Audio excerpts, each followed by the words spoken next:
Oh,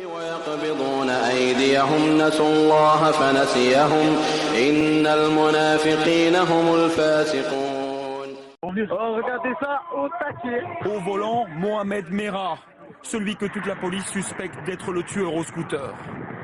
Sur ces images tournées il y a 1 an et demi, il a 21 ans. Un de ses amis filme, séance de rodéo au volant de sa voiture. Ici, dans la banlieue de Toulouse, Merah suivait un apprentissage en carrosserie et mécanique auto. Un jeune homme souriant qui semble bien dans sa peau. On entend ces derniers jours beaucoup le terme ou le mot salafiste utilisé à tort et à travers, ce qui méritait quelques éclaircissements.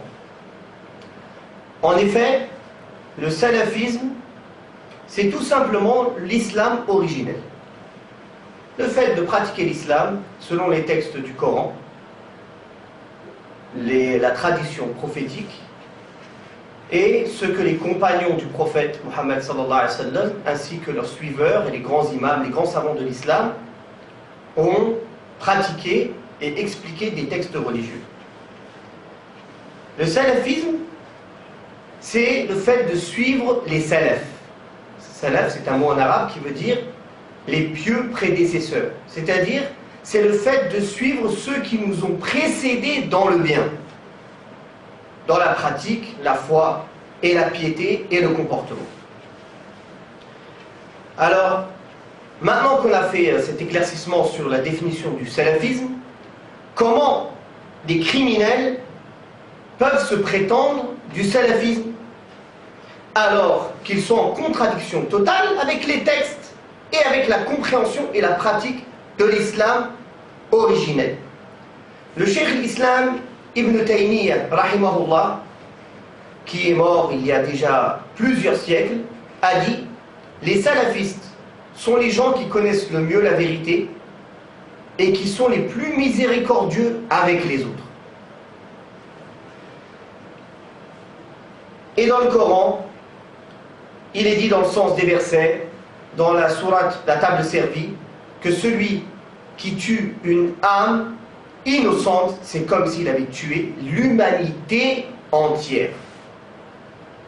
De même que notre saint prophète Mohammed sallallahu alayhi wa sallam a dit que le musulman ne cesse de se porter bien dans sa religion, dans une largesse de sa religion, tant qu'il n'a pas fait couler un sang sacré.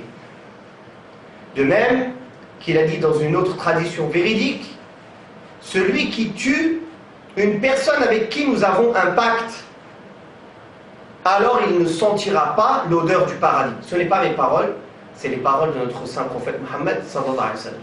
Quelqu'un qui vit en France ou dans un autre pays, avec, que ce soit une carte d'identité, une identité française ou une nationalité, ou bien une carte de séjour, il a un pacte, il s'est engagé à ne pas faire de mal aux habitants de ce pays, que ce soit avec la parole ou que ce soit avec les actes. Donc comment il peut rompre ce pacte-là et pour faire quelque chose d'aussi ignoble? De même qu'en fait, ces terroristes se prétendent du salafisme juste pour se donner bonne conscience et pour tromper les faibles d'esprit et salir encore plus l'image de l'islam, et je me demande même si cela vient d'eux-mêmes. Ou bien c'est des gens qui n'ont pas de raison du tout. Et ils veulent se cacher derrière cette noble appellation pure pour justifier leurs actes criminels, mais certes, ni l'islam, ni le salafisme, qui l'islam et le salafisme en fait c'est la même chose, l'islam, le salafisme c'est le fait de suivre l'islam originel, n'agréent cela.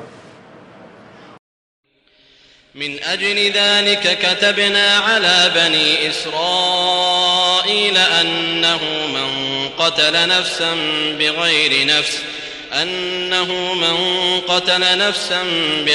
نفس أو فساد في الأرض فكأنما قتل الناس جميعا. يا أيها الرسل كلوا من الطيبات واعملوا صالحا